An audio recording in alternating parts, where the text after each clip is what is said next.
কি ঘটনা হয়েছিল কালকে রাতে? আমরা তো জানি না, শুয়ে রয়েছি আমরা দুইজন। দিয়ে ছাগলগুলো খুব ছটফট করে ডাকছে, সেই সময় বেরিয়েছি। কটা নাগাদ তাও? এই 12টা রাত্রি। হ্যাঁ। কি দেখলেন বেরিয়ে দেখি ছাগল ছটফট ছটফট করছে। উনি গেছে ওই ছাগলের ঘরে, আর আমি গেছি, হ্যাঁ আমি গেছি জল আনতে। উনি তো ঢুকছে আমি দেখিনি, আর আমি জল আনতে গেছি, 2-3 বার আনা হয়ে গেছে। তারপর দেখি উনি বেরিয়ে ওইখানে পড়ে আছে। আমি কই হ্যাঁ হ্যাঁ ওই ছাগল বাঁচাতে গেছে। এইগুলো জানো, এই ছাগল বাঁচাতে গিয়েই তো মরলো। ছাগলও বাঁচবে না, আমার স্বামীরাও। হ্যাঁ আমাদের ছাগল, আমার তো নার্ভের তো স্বামী 12 মাস ওষুধ খাই, ঘুমের ট্যাবলেট খেয়ে, নার্ভের ট্যাবলেট খেয়ে তারপরে ঘুমিয়ে। কতক্ষণ লাগলো পরে আগুন নেভাতে আপনাদের? ওদের মেশিং দিয়ে জল দিয়েছে, অনেক টাইম লেগেছে। ফায়ার ব্রিগেড এসেছিল? খবর দেওয়া হয়েছিল ফায়ার ব্রিগেডকে? না, সেটা আমরা বলতেও পারবো না। ওই পাড়ার লোকে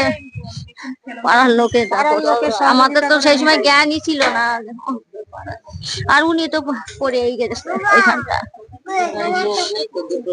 দুইটাই লোক, আমরা এই ঘরে শুয়েছিলাম। আশেপাশের লোকজন চলে এসেছিল? হ্যাঁ, তারপর হ্যাঁ। কি নাম আপনার? আমার নাম সরস্বতী অধিকারী। বাড়িতে অগ্নিসংযোগ হয়। উনি ছাগল পোষায়, ওনার পেশা ছিল। প্রায় 23টা মতো ছাগল ছিল। আমি এসে দেখলাম, খবর পেয়ে উনি ওই ছাগলকে রক্ষা করার জন্য পাশের ঘর থেকে এসেছিলেন।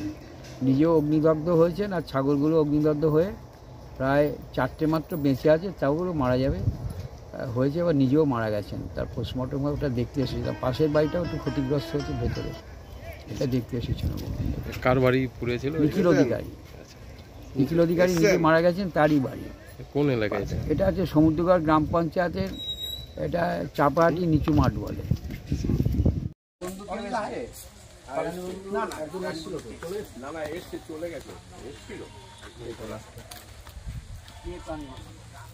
আমি বলতে হচ্ছে ওই বউ, মানে বিপ্লবের বউ, আর ওই যে ডাক্তার এসছে, ডাক্তার চলে গেছে। ডাক্তার এসেছে, হ্যাঁ চলে গেছে।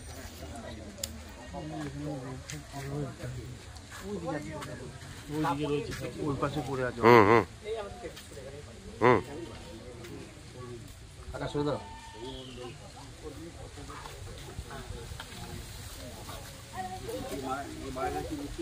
হ্যাঁ হ্যাঁ নিচ্ছিল।